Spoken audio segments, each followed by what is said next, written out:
पिछले हफ्ते पीएम मोदी ने ट्वीट करके बताया कि भारत के विभाजन के जो हॉरर्स थे, जो बुरी यादें थीं, उनको याद रखने के लिए हम एक रिमेम्बरेंस डे मनाएंगे हर एक साल। और इसको लेकर तमाम सारे रिएक्शन सोशल मीडिया पर आए, जिसमें एक बड़ा प्रोमिनेंट था। वो रिएक्शन था कि इसकी ज़रूरत क्या है। ज़रूरत क्या है, ये एक बड़ा सवाल है। किसी भी दिवस को लेकर उठाया जा सकता है कि किसी इंसान के बर्थडे पर हमने एक दिवस बना दिया, उसकी ज़रूरत क्या है। या किसी रिलेशनशिप को लेकर, चाहे फादर्स डे, मदर्स डे और भी तमाम सारे डे, इसकी ज़रूरत क्या है। ज़रूरत ये होती है कि आगे आने वाली पीढ़ियों को हम याद दिला सकें कि ये इंसान, ये घटना, ये रिश्ते कितने ज़रूरी हैं हमारी ज़िंदगी के लिए, कि हमने 365 दिन में उसे उठाकर एक दिन उनको डेडिकेट कर दिया है, ताकि हम इसे कभी ना भूलें। कोई भी देश हमेशा अपनी अचीवमेंट्स और अपनी फेलियर्स को आगे आने वाली पीढ़ियों को इसीलिए बताता है और बार बार याद दिलाता है, ताकि वो पीढ़ियां उससे सीख सकें, अचीवमेंट से प्राउड फील कर सकें। ऐसा ना लगे कि उनके देश का कोई कंट्रीब्यूशन ही नहीं है वर्ल्ड में, और फेलियर से सीख कर कभी वो गलती दोबारा ना दोहराएं। और इसीलिए मुझे लगा कि पार्टीशन कितनी बड़ी गलती थी, उस पर ज़रा एक बारी गो थ्रू करना ज़रूरी है। अगर आप पार्टीशन के जड़ पर समझने की कोशिश करें, तो जो लकीर खींची गई है दो देशों के बीच में, वही तो है पार्टीशन। दो देश जो कि पहले एक हुआ करते थे, भारत, और फिर भारत से काटकर दो अलग अलग टुकड़े निकाल दिए गए, एक ईस्ट पाकिस्तान और दूसरा अभी वाला पाकिस्तान।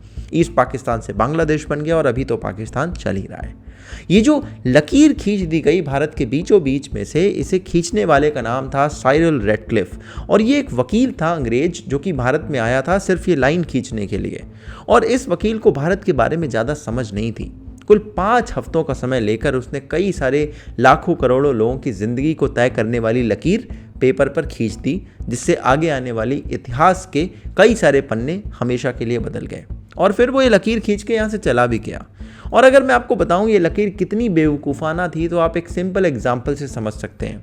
इसने लकीर खींचते समय ये कहा कि जिन जिलों से लकीर होकर गुजरती है, अगर उस ज़िले में मुस्लिम ज़्यादा हैं तो हमने उसे पाकिस्तान की साइड रख दिया, अगर उसमें हिंदू और सिख ज़्यादा हैं तो उसे हिंदुस्तान की साइड रख दिया। अब दिक्कत ये हुई कि देखिए, करतारपुर और गोल्डन टेम्पल, ये दोनों ही सिखों के लिए कितने ज़रूरी प्लेस हैं, और कुछ किलोमीटर से वो पाकिस्तान के अंदर करतारपुर रह गया और गोल्डन टेम्पल इधर है, और उसके बीच में से लकीर खींच दी गई। ये कितनी कॉन्ट्रोवर्शियल बात है। अगर किसी इंसान को भारत की थोड़ी सी भी समझ होती तो वो हिस्सा वो भारत में मिलाते हुए लकीर खींचता, क्योंकि ये सीधी लकीर नहीं है, वैसे भी घूम फिर के आ रही थी।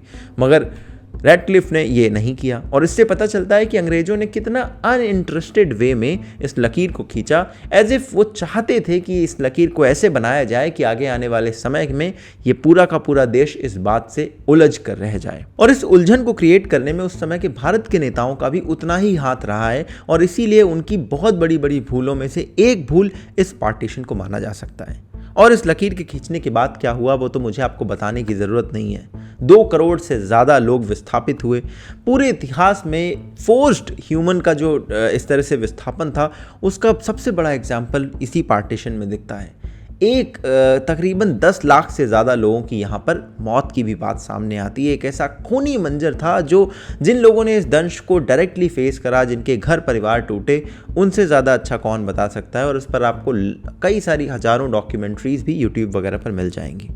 मगर अगर आप इसकी जड़ पर जाकर देखें कि पार्टीशन क्यों हुआ और इसकी शुरुआत कैसे हुई, तो वो भी बड़ी वॉयलेंट हिस्ट्री है। 1943 आपको याद होगा, बंगाल ने एक फैमिन देखी थी, एक भूख का समय देखा था, और इससे जस्ट 3 साल के बाद में यहाँ पर एक वॉयलेंस देखी गई। वो वॉयलेंस थी 16 अगस्त 1946 को, और इसका नाम था डायरेक्ट एक्शन डे। ये डे जिन्ना ने कॉल किया था, और उन्होंने कहा था कि अगर भारत से कट कर हमें अलग देश नहीं मिलता तो हम डायरेक्ट एक्शन की मांग करते हैं।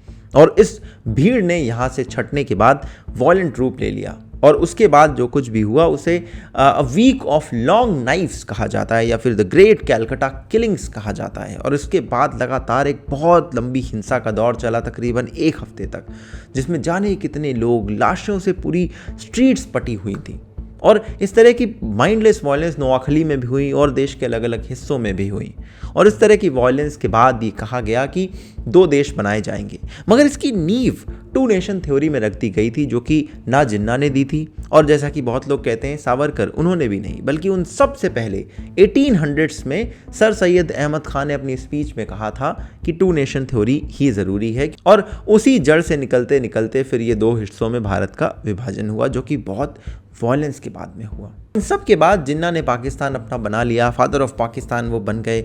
मगर in the longer run Pakistan में हुआ क्या? अगर आप पाकिस्तान में देखें या बांग्लादेश में देखें, जो माइनॉरिटीज़ के साथ सलूक किया गया पिछले कई सालों में, वो बहुत दर्दनाक था। यूएन से लेकर तमाम सारी इंटरनेशनल ऑर्गेनाइजेशन भी ये मानती हैं कि यहाँ पर चाहे कोई भी माइनॉरिटी हो, चाहे हिंदूज़ हों, सिख हों, क्रिश्चियंस हों, सारे ही लोगों के साथ बहुत बुरा बर्ताव किया जाता है। फोर्स्ड कन्वर्जन होते हैं, घर से बच्चियाँ उठा ली जाती हैं और ये चीज़ें लगातार अभी भी चल रही हैं। इसके अलावा अगर आप पाकिस्तान को इकोनॉमिकली देखें तो उनकी भी सिचुएशन उस मामले में भी बहुत अच्छी नहीं है।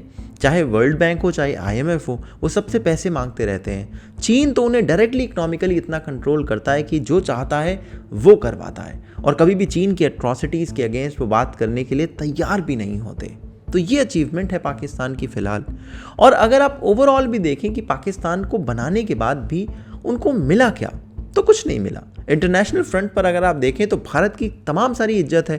भारत को लोग कहते हैं कि चीन के अगेंस्ट अगर कोई ऑल्टरनेटिव है तो भारत खड़ा हो सकता है। अभी ऑस्ट्रेलिया के फॉर्मर PM ने बात कही है। मगर पाकिस्तान की इंटरनेशनल फ्रंट पर भी कोई इज्जत नहीं है। ज़्यादा कोई उनसे कोऑपरेट करने के लिए तैयार नहीं होता। और उनका नाम कहाँ आता है? टेररिस्ट का हब बनाने में। तमाम सारे टेररिस्ट जो दुनिया भर में आतंकवाद फैलाते हैं, उनका जो ठिकाना है वो पाकिस्तान में मिलता है। अभी जो कुछ भी अफगानिस्तान के अंदर हो रहा है उसमें भी कहा जा रहा है कि तालिबान को डायरेक्टली या इनडायरेक्टली पाकिस्तान ही स्पॉन्सर करता है, वही सपोर्ट करता है।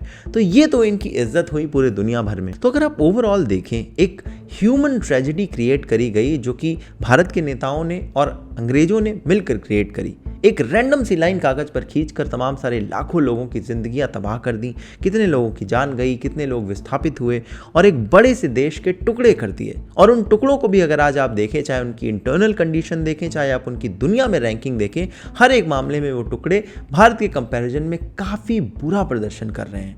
तो ओवरऑल ये एक बहुत बड़ी ट्रेजेडी थी और एक बहुत बड़ा फेलियर था। मगर सवाल ये आता है कि इस तरह के हॉरर को याद रखने के लिए दिन क्यों ज़रूरी है? देखिए, आप चाहे जर्मनी में जाएं, वहाँ पर भी बहुत हॉरर्स हुए पास्ट में, उसके लिए उन्होंने दिन बना रखे हैं, म्यूजियम्स बना रखे हैं, उनको याद करते हैं। US के अंदर जाएं, UK के अंदर जाएं, जापान के अंदर जाएं, चाइना के अंदर जाएं, हर एक देश अपने हॉरर्स को और अपने अचीवमेंट्स को दोनों को याद करने के लिए म्यूजियम्स बनाता है, दिन बनाता है और उनको याद करता है। भारत के अंदर अनफॉर्चुनेटली ना तो हम अपनी सेलिब्रेट करते हैं किसी अचीवमेंट को ज़्यादा अच्छे से, और ना ही अपनी पुरानी गलतियों को याद करते हैं। दरअसल हमारा जो हिस्ट्री का व्यू है वो बहुत ज़्यादा सेलेक्टिव व्यू है, बहुत फिल्टर्ड व्यू है, जो कि कुछ पर्टिकुलर चीज़ें ही प्रोमिनेंट तौर पर रखी जाती हैं हमारे सामने और बाकी चीज़ों को बैकड्रॉप में कर दिया जाता है। एक सिंपल एग्जांपल आपको दूंगा और आप इससे समझ जाएंगे। आप हमारे फ्रीडम फाइटर्स को देखें, कितने सारे फ्रीडम फाइटर्स हमारी पूरी इतिहास में हुए, मगर कुछ फ्रीडम फाइटर्स के ऊपर तो आप ये पाएंगे कि उनकी पर्सनल लाइकिंग्स को लेकर एक एक चैप्टर आपको बताया जाता है कि वो किस तरह का फूल पसंद करते थे, किस तरह से बच्चों से बात करते थे, किस तरह से अपनी ज़िंदगी जीते थे, कैसे उनका आश्रम बना हुआ था, तमाम सारी बातें। और कई सारे फ्रीडम फाइटर्स जिनकी बड़े बड़े योगदान है हमारे फ्रीडम की फाइट में, मगर उनके ऊपर आधा पैसेज लिखा होता है, दैट्स इट। तो ये जो एक फिल्टर्ड व्यू आपको दिखाया जाता है अपनी हिस्ट्री में, वही लोग जो पढ़ते हैं, वही जो इस तरह के फिल्टर्ड व्यू को अप्रूव करते हैं, वो नहीं चाहते कि इस तरह के रिमेम्बरेंस डे रखे जाएं जो कि उस समय के नेताओं के फेलियर्स को हमारे सामने लाकर रखें। तभी शायद इस तरह के रिमेम्बरेंस डे का जब अनाउंसमेंट होता है तो बहुत ज़्यादा इस पर ऑपोजिशन होता है। अच्छा, एक चीज़ बहुत वियर्ड लगती है मुझे, जो लोग ये कहते हैं कि सब याद रखा जाएगा, सब कुछ याद रखा जाएगा, वो लोग एक रिमेम्बरेंस डे के अनाउंसमेंट पर इतना ऑपोजिशन क्यों करते हैं? खैर, इसी सवाल के साथ मैं आपको छोड़कर जाता हूं। आप इसका जवाब जरूर कमेंट में लिखिएगा। वीडियो को लाइक करें, दोस्तों के साथ शेयर करें। ऐसे और वीडियोस देखने हैं तो चैनल को सब्सक्राइब करें। हमारा पॉडकास्ट सुने, उसका लिंक डिस्क्रिप्शन में है। हमारा न्यूज़लेटर पढ़ें, उसका भी लिंक डिस्क्रिप्शन में। और ये सारा कुछ आपके लिए फ्री में अवेलेबल है। सोशल्स पर आए, हमारे इंस्टाग्राम, ट्विटर वगैरह को फॉलो कर लें, उसका भी लिंक डिस्क्रिप्शन में है। आपसे मिलूंगा अगले वीडियो में, तब तक के लिए अपना ध्यान रखिएगा। जय हिंद, वंदे मातरम।